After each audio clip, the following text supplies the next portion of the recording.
আমি একটা সিদ্ধান্ত নিয়েছি যে মাদ্রাসায় কিছু পাঞ্জাবি উপহার দিব, তবে আমার নিজের বড় ভাইয়ের আর্থিক অবস্থা দুর্বল। এমত অবস্থায় সে অর্থগুলো তাকে দেওয়া যাবে কিনা? খুব সুন্দর প্রশ্ন।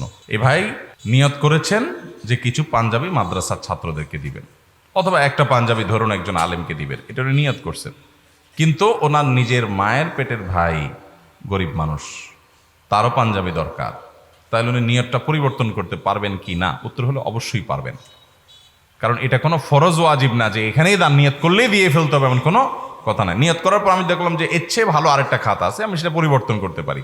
হ্যাঁ, যদি মানত হয় এবং মানতটা বিশুদ্ধ হয় তখন সেটা পুরো করা ওয়াজিব।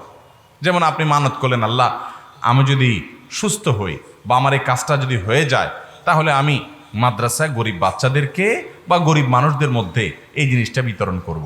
আপনি নিয়ত করছেন, যদি এটা হয়, সে কাজটা হয়ে গেছে, তখন কিন্তু আপনার মানত পুরা করা ওয়াজিব হতে পারে। যখন ওয়াজিব হবে মান্নত পুরা করা, তখন কিন্তু সেটা আপনি নিয়ত পরিবর্তন করতে পারবেন না।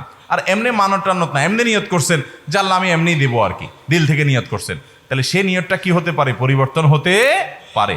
ওইটা পরিবর্তন হলে কোনো গুনাহ হবে না, বরং পরিবর্তন করা উচিত। কারণ আপনার আত্মীয় স্বজন যদি গরিব দুঃখী থাকে, তাদেরকে না দিয়ে আপনি যদি কি করেন, বাহিরে মানুষকে দেন, তাহলে সেটা উত্তম হবে না। নবী করিম সাল্লাল্লাহু আলাইহি ওয়াসাল্লাম বলেছেন, আস-সাদাকাতু আলাল মিসকিনিস সাদাকাহ, সাধারণ মিসকিন অভাবী মানুষকে দান করলে সাদাকার সওয়াব পাবেন, দানের সওয়াব পাবেন। ওয়াস-সাদাকাতু আলা যিল কুরবা আও ওয়াস-সাদাকাতু আলা যাবিল কুরবা সিলাতুন ওয়া সাদাকাহ, আর যদি রক্ত সম্পর্কীয় গরিবকে দান করেন ডাবল সওয়াব পাবেন। এক হলো সম্পর্ক রক্ষা করলেন এর সওয়াব, আর একটা হলো দানের সওয়াব। তাহলে দুই রকমের সওয়াব পাওয়া যাবে। এই জন্য আমাদের আত্মীয় স্বজনের ভিতরে যদি কেউ বেশি গরিব থাকে, তাদেরকে অগ্রাধিকার দিতে হবে। আবার এর মানে এই না যে সারা জীবন শুধু সব ওই ভাই ব্রাদারকে দিতে থাকবেন আর দুনিয়ার কারোর দিকে তাকাবেন না, সেটা কিন্তু না। দেখতে হবে কোথায় নিড বা প্রয়োজন বেশি আছে, সেটাকে অগ্রাধিকার দিতে হবে। কথা কি বুঝাতে পারছি?